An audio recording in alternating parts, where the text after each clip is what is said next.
Okay, I'd like to talk now about how we connect with our children.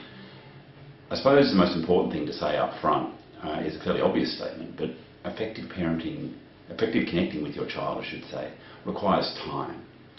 Now, that time can be in a very unstructured way, just hanging out together,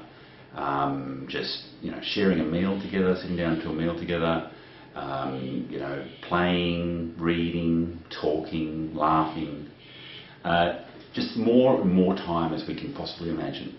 It might be, just riding a bike around the local park. It could be fixing up something in the shed together, going to the shops as a family unit, having a chat while you're there. A whole variety, and the bigger the variety, the better, of ways and environments that we can connect with our children. Why do we want to do this? Why do we want to have lots of time and lots of variety of time in connecting? Well, this gives us the opportunity to then model behaviours and attitudes and how we handle our emotions and all this sort of thing. It gives us an opportunity to teach and to guide our children as to what we want them to learn and what them to be exposed to. So this will enable them to understand people better. It'll give them an opportunity to understand the world better, how to deal with problems, how to problem solve. So this is what the sort of this connecting time is when we are able to teach these skills to our children. Now, of course, in the modern world, we're very time poor. We're rush. We're sort of it's almost like it's designed to the way we live is designed to separate us from connecting with our children and connecting with each other. So there's actually a favourite quote of mine from one of the legends of the parenting world.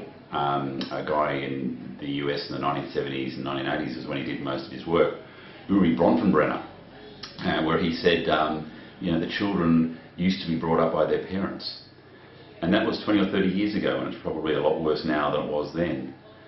So how do we do this? I think first of all we need to think about the space and the environment in which we connect with our children, which is, of course, being increasingly invaded by technology, and that invasion is an invasion that is rapidly changing.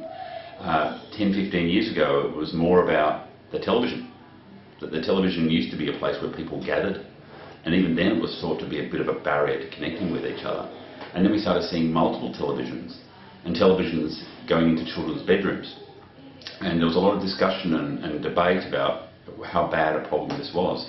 And even since then, now it's more about computers, where we have, once again, multiple computer screens around the house, and people are separating. They're not connecting because they're connecting with a screen. And even more reason than the computer invasion, if you like, is a phone invasion, that the little screens are starting to take over, where we're actually looking at our screen in our hand rather than trying to connect with those around us. And I had a friend who I recently spoke to who had been living in Africa for the last 20 years, and he was telling me he came back to visit Australia, and he thought he'd come into a land of zombies, where everyone was just looking at these little screens in their hands all the time. So it really has been a very recent phenomenon that we're rapidly changing. So as well as the space and the environment with which we're connecting with our kids, it's also useful to think about the time that we can allocate to this process.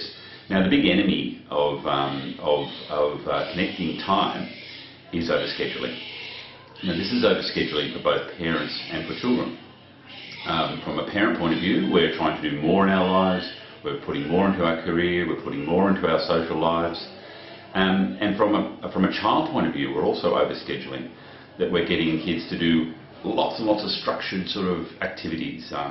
Not only homework, but things like all the extracurricular activities, dance classes, swimming lessons, music lessons.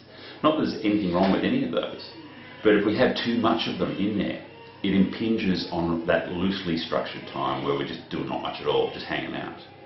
So overscheduling, both from the parent point of view and from the child point of view, is really a problem from connecting with our kids.